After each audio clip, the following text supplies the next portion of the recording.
Welcome back dear parents in geography of math online classes. जैसा कि आप जानते हैं इस हम जियोमॉर्फोलॉजी डिस्कस कर रहे हैं और इसके अंतर्गत हम चर्चा करें ज्वालामुखी के बारे में। इससे पहले वाला जो वीडियो था उसमें हमने वोल्केनो एंड इंट्रोडक्शन मतलब कि ज्वालामुखी के बारे में एक प्रारंभिक जो बातें थी वो हमने देखी, किस प्रकार से सामान्य परिचय है ज्वालामुखी के बारे में, उन चीज़ों को हमने देख लिया। इनकेस अगर आप एक नए व्यूअर हैं, नए सब्सक्राइबर हैं, तो फिर आप फेसबुक पेज एक आदित्य सिविल सर्विसेज के नाम से फेसबुक पेज है, आप उसको विजिट कर सकते हैं, उसको लाइक कर सकते हैं, फिर वहाँ पे अपने आप क्वेश्चन आंसर जो है सबमिट कर सकते हैं। क्योंकि जो टॉपिक कंप्लीट किया जाए तो उससे आपको क्वेश्चन प्रोवाइड किए जाते हैं मेंस के पॉइंट ऑफ व्यू से, तो उन क्वेश्चन को आपको आंसर लिखने होते हैं और उन आंसर को दिखाने के लिए आपके पास एक फेसबुक प्लेटफॉर्म है आदित्य सिविल सर्विसेज। आप चाहें तो प्लेलिस्ट में जा करके अबाउट फेसबुक पेज वीडियो देखें और उसमें डिस्क्रिप्शन में दिए गए लिंक पर क्लिक करके उस पेज पर आप पहुंच सकते हैं। ठीक है, तो वहाँ पे आप चाहें तो अपने क्वेश्चन आंसर सबमिट कर सकते हैं और दूसरों को भी वहाँ पे आप देख सकते हैं। चलिए ठीक है, तो फिर हम बात करेंगे ज्वालामुखी के बारे में बात करेंगे और कुछ चीज़ों को हम आगे बढ़ाएंगे। पिछले वाले वीडियो में मैंने आपको एक सामान्य सी जानकारी कैसा दिखता है ज्वालामुखी, कैसे इसकी उत्पत्ति इत्यादि कैसे होती है, प्लेट ब्रेकिंग के सिद्धांत से कैसे संबंधित है, आंतरिक ज्वालामुखी बाह्य ज्वालामुखी के बारे में हमने थोड़ा चर्चा की थी। ठीक है, तो विभिन्न डायमेंशंस को हमने देखा था। आज का जो हमारा ये वीडियो इसमें थोड़ा सा हम देखेंगे कि आगे का आंतरिक ज्वालामुखी जो हमारा मुख्य रूप से जो वीडियो आज हम इसमें देखेंगे आंतरिक ज्वालामुखी क्रियाओं के बारे में और उनकी विभिन्न प्रकार की जो संरचनाएं आंतरिक ज्वालामुखी के द्वारा निर्मित होती हैं उन पर थोड़ा सा हम प्रकाश डालेंगे। ठीक है, उससे पहले मैं आपको बताऊंगा कि एसिड लावा क्या होता है, बेसिक लावा क्या होता है, इसको भी आप जान लें और इसको भी जान लें कि लावा और मैग्मा में अंतर क्या होता है, क्योंकि कई बार कन्फ्यूज मतलब हो जाते हैं लोग कि लावा क्या है, मैग्मा क्या है, दो नाम क्यों प्रयोग किए जाते हैं। तो इसमें कन्फ्यूजन ना हो इसके लिए आप जान लें कि जो अर्धतरल मंडल जो आपका है, जो अर्धतरल दुर्बल अवस्था में आपका मतलब जो अर्धतरल दुर्बल मंडल जो आपका है, ठीक है, उसमें क्या है कि आप जानते हैं कि जो चट्टानें वो पास अर्धतरल अवस्था में पूरी तरीके से ना ही वो लिक्विड में है और ना ही पूरी तरीके से वो क्या है मतलब ठोस में है। ठीक है, तो इसमें आप देखेंगे कि जो तरल पदार्थ होता है उसे हम कहते हैं मैग्मा, जो अंदर पदार्थ है उसे कहेंगे मैग्मा, मतलब कि जो आपके अर्धतरल अवस्था में जो उपस्थित पदार्थ है उसे कहेंगे मैग्मा। लेकिन जब वही पदार्थ भूगर्भीय क्रियाओं के माध्यम से ऊपर आता है, मतलब कि भूपटल पे आता है, जम कर ठंडा हो जाता है, उसे हम क्या कहते हैं, लावा कहते हैं। ठीक है, जब पदार्थ वो भूपटल पर आता है तो उसे हम लावा कहते हैं और जब वो नीचे रहता है तो उसे हम मैग्मा कहते हैं। तो दोनों अंतर यही है कि ऊपर वाला हिस्सा लावा, जब ऊपर आ गया तो लावा हो गया, नीचे पड़ा है तो मैग्मा है। ठीक है, दोनों अंतर यही है। जैसा कि आप देख पा रहे हो यहाँ पे लिखा हुआ है साफ साफ कि भूगर्भ में मतलब कि अर्धतल मंडल में स्थित तरल पदार्थ को मैग्मा कहते हैं। जब तक यह धरातल पर आता है, जब यह धरातल पर आता है तो उसे लावा कहते हैं। मतलब मैग्मा जब धरातल पर आपका आ जाता है तो फिर उसे हम क्या कहते हैं, लावा कहते हैं। तो एक जानकारी है, इसे आप ध्यान रखें।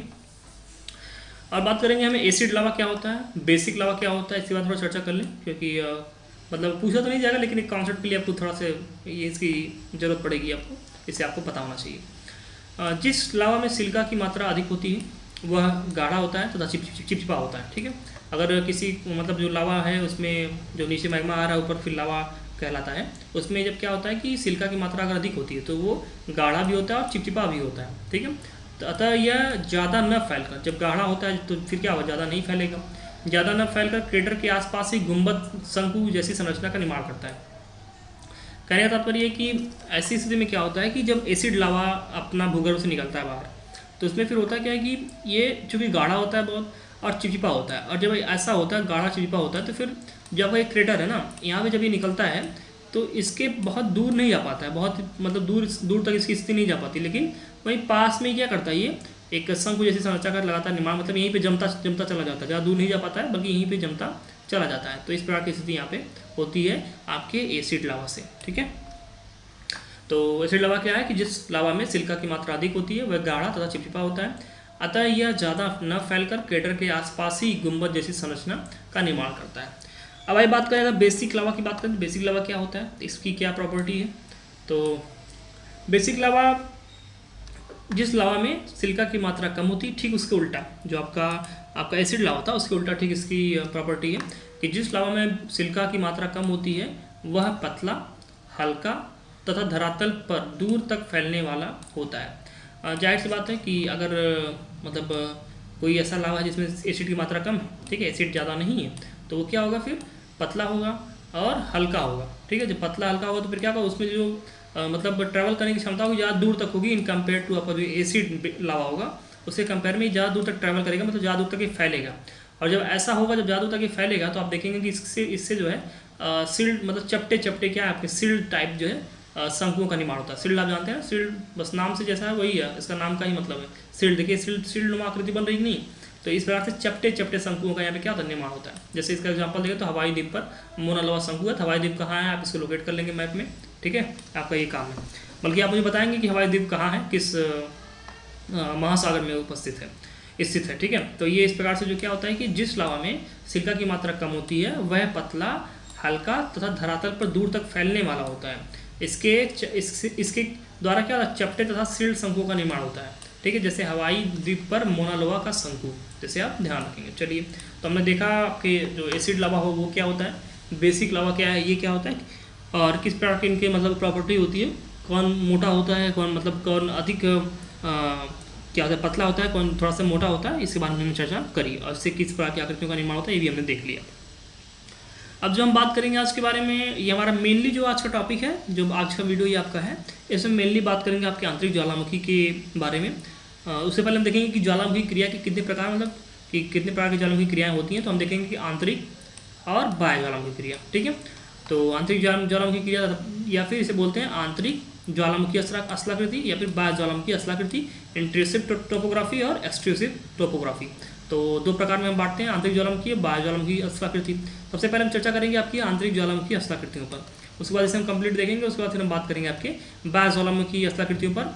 और इस पर चलिए आइए चर्चा करते हैं कि आंतरिक ज्वालामुखी अस्लाकृति क्या है। इसमें ये आप चीज़ों हम चित्र पहले समझेंगे। देखिए, ज्वालामुखी पदार्थ जब सतह के नीचे विभिन्न क्षेत्रों एवं दरारों में विभिन्न आकृतियों में जम जाता है तब इसे आंतरिक ज्वालामुखी क्रिया कहते हैं। आपको मैंने जब पिछले वाले वीडियो में भी आपको आंतरिक ज्वालामुखी की मैंने एक डेफिनेशन थोड़ी सी वहाँ पर बताई थी, वही बात यहाँ पे लिखी गई, कोई नई बात नहीं है। कि ज्वालामुखी पदार्थ जब सतह के नीचे विभिन्न क्षेत्रों एवं दरारों में विभिन्न आकृतियों में जम जाता है तब इसे आंतरिक ज्वालामुखी कहते हैं। मतलब जब ज्वालामुखी ऊपर आने के प्रयास दिशा में क्या होता है कि ऊपर मतलब आने में सक्षम उतना नहीं हो पाता, लेकिन नीचे ही मतलब कि आपका जो नीचे अंदर चट्टान, जो आंतरिक चट्टान है, उन्हीं में क्या होता है, दरार इत्यादि के माध्यम से क्या होता है, दरारों में क्या होता है, भर जाता है। और दरारों का कुछ मतलब आकृति, एक विशेष आकृति होती है, तो उन दरारों में जब वो भर जाता है तो फिर से हम कहते हैं आंतरिक ज्वालामुखी क्रिया। और इसके माध्यम से कई विशेष प्रकार की आपकी आकृतियों का निर्माण होता है दरारों में। दरारों में आपके मैग्मा के भरने से विभिन्न प्रकार की आकृतियों का निर्माण होता है। वो कौन कौन सी आकृतियाँ, उसे हम कहते हैं आंतरिक ज्वालामुखी अस्लाकृतियाँ, ठीक है। तो वही बात हम यहाँ पे देखेंगे। आइए चित्र के माध्यम से चीज़ों को देखेंगे, ज़्यादा क्लियर होंगी। ये आपके सामने देखिए एक चित्र है, जो ऊपर का ये हिस्सा आपको दिख रहा है, ये ज्वालामुखी आगे ऊपर ज्वालामुखी का हिस्सा है, ये भूपटल है, ठीक है। ये जो लाइनिंग आपको दिख रही है ये भूपटल है, ये भूपटल के नीचे की हम बात करेंगे यहाँ पे। तो ये भूपटल आपका है, ये भूपटल के नीचे की बात है।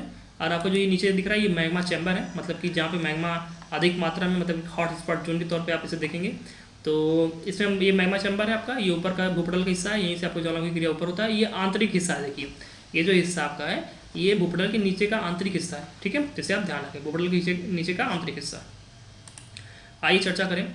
तो मान लीजिए कि आपका एक मैग्मा चैम्बर है जहाँ से मैग्मा क्या होता है, उत्पन्न हो रहा है, ज़्यादा मैग्मा की उपस्थिति जहाँ पर है, और इससे फिर क्या हो रहा है, यहाँ पे तापीय ऊर्जा तरंगें ऊपर की तरफ गति कर रही हैं और मैग्मा फिर ऊपर यहाँ पे आने का प्रयास कर रहे हैं। तो मान लीजिए जब इस क्रिया में मैग्मा ऊपर आने का प्रयास करता है कि मान लीजिए कि मैग्मा यहाँ से चला, अब यहाँ से मैग्मा चला, चलते चलते देखा कि यहाँ पे कुछ दरार मिल गई, एक दरार मिली यहाँ पे, और इसके सारे मैग्मा अंदर इस ये जो आकृति बनी हुई है आपकी, इस आकृति में लगातार भरने का प्रयास करने लगा। अब यहाँ पे लगातार मैग्मा क्या हो गया, भर गया, ठीक है। मैग्मा यहाँ पे लगातार भर गया, तो अब यहाँ पे क्या एक आकृति का निर्माण हो गया, मैग्मा भरा यहाँ पे, फिर धीरे धीरे यहाँ पे क्या हुआ, ठंडा हो गया। देखिए ध्यान रखेंगे कि जो अंदर की जो आकृतियाँ होती हैं, ज्वालामुखी आकृतियाँ, ये बहुत जल्दी नहीं ठंडी होती हैं, बल्कि इसमें ठंडा होने में बहुत समय लगता है। ये आराम से धीरे धीरे ठंडा होती है, क्योंकि नीचे खुद ही तापमान अधिक होता है, ठीक है। तो ये जो मतलब आकृतियाँ होती है धीरे धीरे ठंडा होती हैं, ठीक है। तो इस प्रकार की मतलब ये चट्टानें यहाँ पे फिर नई चट्टानें बन जाती हैं आपकी, बैसाल्टी चट्टानें।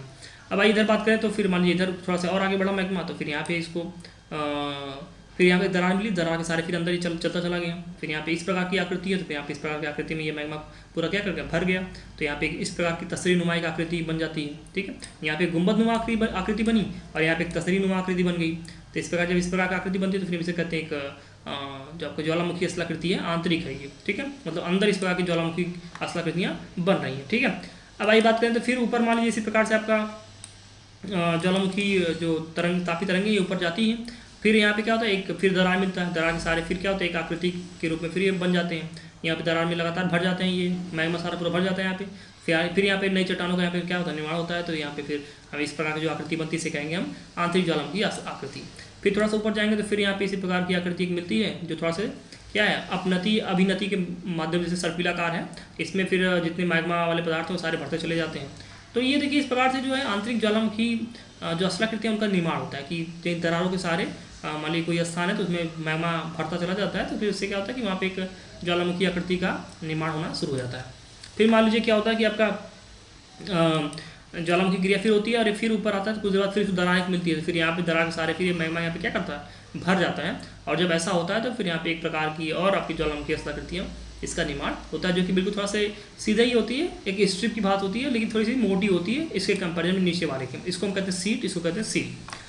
और फिर अगर बात करें तो उसी के बाद फिर ये आगे बढ़ता है और फिर इसको दरार मिलती है, तो उसके सारे फिर एक जैसे नीचे तो आप नीचे का बैथोलिथ जो है एक गुंबद नुमा आकृति, उसी प्रकार से ऊपर सतह के पास, ये सतह आपका है, ये सतह वाला हिस्सा है, ठीक है। सतह के पास एक इसी प्रकार की मतलब बैथोलिथ के प्रकार की एक आकृति यहाँ पे बनती है और इसी आकृति में फिर क्या होता है, मैग्मा आपका जो है भरता चला जाता है, फिर यहाँ पे एक ज्वालामुखी असलाकृति का जो है क्या होता है, निर्माण होता है, ठीक है। और उसके बाद फिर आप देखेंगे तो जब तो यहाँ पे एक मतलब छिद्र मिला, तो उसके माध्यम से फिर एक यहाँ पे इस प्रकार से इस आकृति में मैग्मा अपना बढ़ता चला गया। ये भी क्या सतह के पास ही बिल्कुल होता है, तो इसे हम कहते हैं डाइक कहते हैं, ठीक है। इस प्रकार देखिए एक डाइक की भांति ये इस प्रकार से यहाँ पे बढ़ता चला गया। तो इस प्रकार से देखिए जो आपकी जब ज्वालामुखी क्रिया होती है ना, तो नीचे जब मैग्मा से ज्वालामुखी मतलब मैग्मा जब निकलता है नीचे से, मैग्मा चैम्बर से जब मैग्मा ऊपर निकलता है, तो फिर जगह जगह का कहीं छिद्र दरार इत्यादि हैं, तो उसके माध्यम से क्या विभिन्न प्रकार की दरारों इत्यादि में प्रवेश करने लगता है। और जब ये ऐसा प्रवेश करता है तो फिर विभिन्न प्रकार की आकृतियाँ यहाँ पे अंदर ही अंदर मतलब भूपटल के नीचे ही बनना शुरू हो जाती हैं। तो इस प्रकार की विभिन्न आकृतियाँ बनती है, इसे हम क्या कहते हैं, आंतरिक ज्वालामुखी असलाकृति। अब इनके नामकरण की बात करें तो जो नीचे आपका सबसे पहला है इसे कहते हैं हम मैग्मा चैम्बर, मतलब मैग्मा यहाँ से बन रहा है, यहाँ से मैग्मा ऊपर जा रहा है, ठीक है, ये मैग्मा चैम्बर है। बात करें अगर एक तो गुंबद नुमा जो नीचे आकृति होती है, थोड़ा सा उठा हुआ गुंबद नुमा एक आकृति है, इसे हम क्या कहते हैं, बैथोलिथ कहते हैं, ठीक है, बैथोलिथ। और ध्यान रखें कि बैथोलिथ के जैसा बिल्कुल लैकोलिथ भी है, तो लैकोलिथ और बैथोलिथ दोनों ही एक जैसे हैं, बस अंतर क्या आता है कि जो बैथोलिथ होता है वो क्या होता है, सतह की बहुत नीचे बनता है, लेकिन जो लैकोलिथ होता है सतह की बिल्कुल क्या होता है, करीब बनता है। देखिए ये सतह बिल्कुल यहीं पे पास में बना है, तो जो लैकोलिथ है वो सतह के बिल्कुल करीब है, और बैथोलिथ है वो कहाँ पे है, सतह के बिल्कुल नीचे है, ठीक है। बात करें अगर लोपोलिथ की, लोपोलिथ की जो आकृति होती है एक तस्तरी नुमा आकृति होती है, ठीक है, एक तस्तरी की जैसी, देखिए तस्तरी की जैसी एक आकृति इसकी है ना यहाँ पे, तो तस्तरी की जैसी एक आकृति यहाँ पे बनती है। और इसे हम मतलब आप अगर देखें तो इसे बेसिन नुमा भी आकृति कह सकते हैं, मतलब जैसे देखिए एक बेसिन बनना ना, अगर इसमें जल बन जाए तो एक कुछ बेसिन के जैसा एक मतलब एक गहरा हुआ थोड़ा सा भाग ये दिख रहा है, तो एक बेसिन नुमा आकृति या फिर तस्तरी नुमा आकृति को हम इसको क्या कहते हैं, नीचे ही इसे कहते हैं लोपोलिथ, ठीक है। फिर जब हम ऊपर जाते हैं तो एक सर्पिलाकार आकृति आपको दिखाई देती है, ठीक है, मतलब थोड़ा से मोड़ इसमें पड़े रहते हैं, एक अपनति की स्थिति होती है, एक अभिनति की स्थिति होती है, फिर अपनति, फिर यहाँ पे अभिनति की स्थिति होती है। तो इस तरह जो अपनति अभिनति वाली जो स्थिति होती है, इस प्रकार की दरार मतलब आकृति में जब मैग्मा का जमा होता है तो इसे हम कहते हैं आपका फैकोलिथ आंतरिक ज्वालामुखी असलाकृति, ठीक है। तो इसे हम इस प्रकार से कहते हैं। फिर मान लीजिए कुछ दूर ऊपर गए, इस दरार के माध्यम से यहाँ पे मतलब मैग्मा का लगातार प्रवेश हो गया, तो फिर यहाँ पे एक देखेंगे कि एक मतलब चौड़ी पट्टी के मतलब एक पट्टी की भांति यहाँ पे परत की भांति, एक क्षैतिज परत की भांति यहाँ पे जो मैग्मा का यहाँ पे क्या होता है जमा होने लगता है, तो इसे हम कहते हैं सीट, ठीक है। फिर इसी प्रकार ऊपर जाएंगे आप तो फिर ऐसे ही सीट की भांति ही यहाँ पे एक सील का मतलब निर्माण होता है, जो कि सीट से क्या होती है, चौड़ी होती है, ठीक है। इसकी चौड़ाई जो होती है, जो मेन अंतर इसमें है कि जो सीट की चौड़ाई है वो क्या होती है, सील से कम होती है, और सील की चौड़ाई सीट से अधिक होती है, तो बस दोनों में यही मेजर अंतर होता है। फिर ऊपर जाते हैं तो आप लैकोलिथ के बारे में मैंने बता दिया कि ये सतह के पास जो है गुम्बदाकार आकृति रहती है, या फिर उल्टा कटोरा भी इसे कह सकते हैं आप, जैसे ये उल्टा कटोरा, ये सीधा कटोरा, ठीक है। तो दोनों ही बातें आप कर सकते हैं, उल्टा कटोरा भी कर सकते हैं, लेकिन वो ध्यान रखेंगे कि लैकोलिथ क्या तो ऊपर होता है सतह के, मतलब सतह के पास होता है, और बैथोलिथ क्या होता है, नीचे होता है। चलिए ठीक है, हमने देख लिया इसको। अब हम बात करें डाइक की बात, तो इस प्रकार जब आकृति बनती है जिसे हम कहते हैं डाइक, और यहाँ पे जो है आपके मैग्मा का लगातार इसमें क्या होता है, निक्षेप मतलब जमा होने लगता है, तो यहाँ पे इस प्रकार की भी आकृति बनती है। डाइक इत्यादि की बात करें अगर, तो जब कभी कभी क्या होता है कि मतलब डाइक की बात करें, लैकोलिथ की बात करें, तो जब लगातार मान लीजिए ऊपर की चट्टान यहाँ पे कोई है वो कमजोर है, अगर मान लीजिए ऊपर की चट्टान क्या है कमजोर है, तो होता क्या है कि ऊपर की चट्टान कमजोर होने के कारण ये मान लीजिए कि इसमें लगातार अपरदन इत्यादि की क्रिया होती है, तो फिर क्या होता है कि यहाँ पे चट्टान जो होती है कटती चली जाती है, तो फिर ये जो डाइक जो नीचे अभी सतह के है ये ऊपर आ जाता है सतह के। मान लीजिए चट्टान यहाँ तक कट गई, ये सब कटती अपरदित होती चली गई, तो फिर जो नीचे डाइक था ऊपर वो थोड़ा सा ऊपर आ जाता है, तो एक प्रकार से आप देखेंगे अवरोध का भी काम करता है, ठीक है। फिर मान लीजिए इसमें भी थोड़ा सा अपरदन इत्यादि होगा, तो एक मतलब एक डाइक छत की तरह ये कार्य करता है, ठीक है। तो डाइक छत की तरह भी कार्य करता है, लोकोलिथ की भी वही बात है, तो इसे भी देख लेंगे। तो ये हमने चित्र के माध्यम से चीज़ों को समझा कि किस प्रकार से चीज़ें हमारे सामने आ रही हैं। अब एक बार फिर से हम चित्र को थोड़ा ब्रीफ करेंगे। देखिए ये चित्र आपके सामने है, इसमें आप देख रहे हैं कि ये नीचे मैग्मा चैम्बर है, ये ऊपर ज्वालामुखी इत्यादि की स्थिति है, वो भूपटल के ऊपर की स्थिति है। नीचे किस प्रकार से मैग्मा चैम्बर है और इसमें आप देखेंगे कि किस प्रकार विभिन्न प्रकार की आकृतियों का निर्माण हो रहा है और इसे हम अलग अलग नाम देते हैं।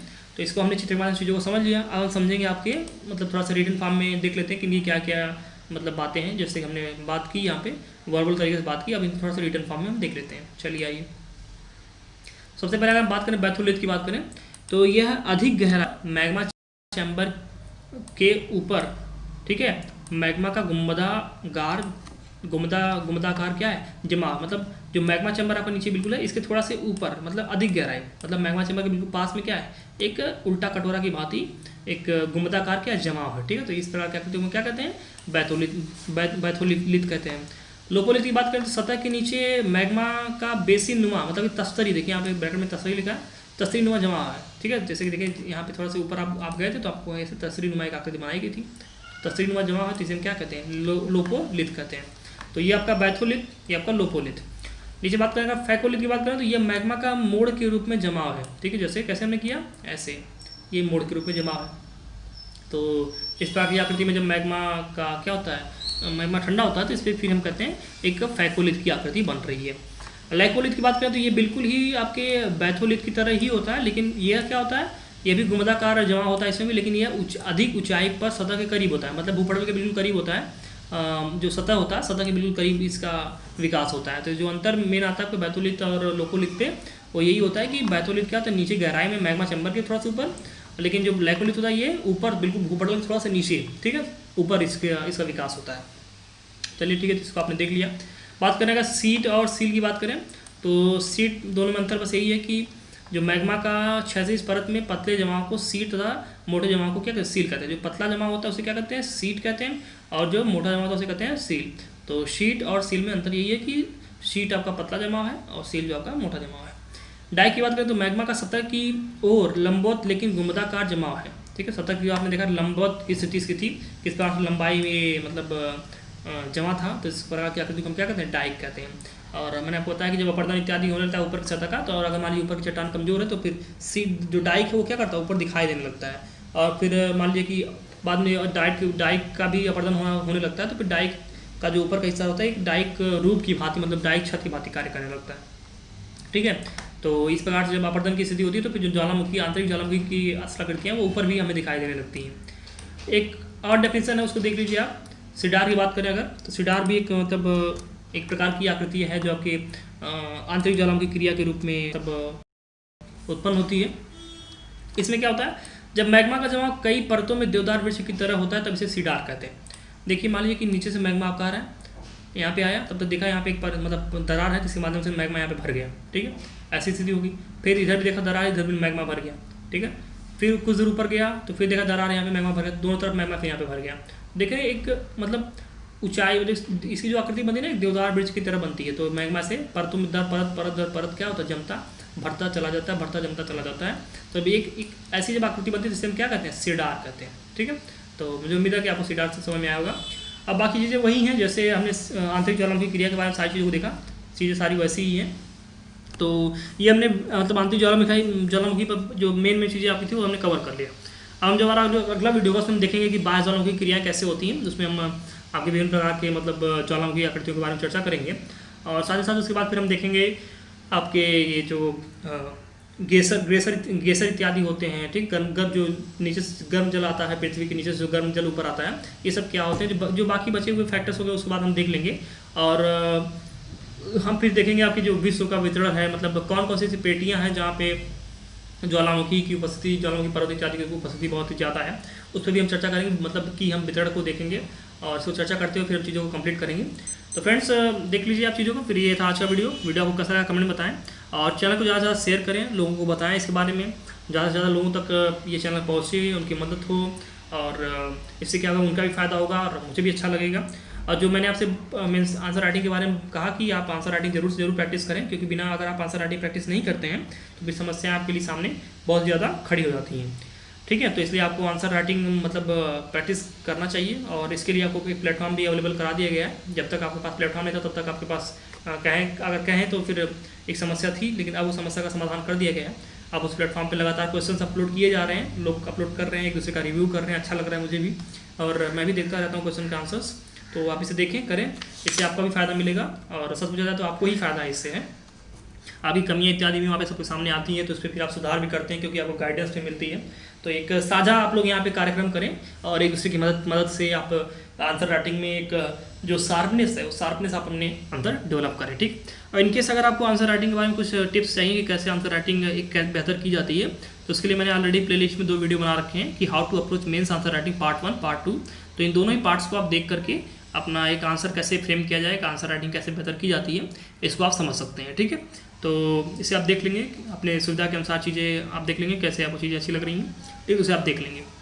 और साथ साथ हमने जो फेसबुक पेज बनाया उसका नाम है आदित्य सिविल सर्विसेज, एक ग्रुप भी बनाया गया है आदित्य सिविल सर्विसेज के नाम से, तो दोनों में ही आप जुड़ सकते हैं और वहाँ पे अपने आंसर को आप पोस्ट कर सकते हैं, ठीक है। तो इसे ध्यान रखिए आप और ज़रूर से ज़रूर पार्टिसिपेट करें, ये आपके लिए फ़ायदेमंद है, ऐसे आपको ही बहुत फ़ायदे मिलेंगे। चलिए ठीक है फ्रेंड्स, तो इसे आज का वीडियो आपको कैसा लगा कमेंट में बताएं। इस बार हम मिलेंगे अपने अगले वीडियो में जिसमें हम चर्चा करेंगे बायोज्वालामुखी आकृतियों के बारे में। तब तक के लिए नमस्कार।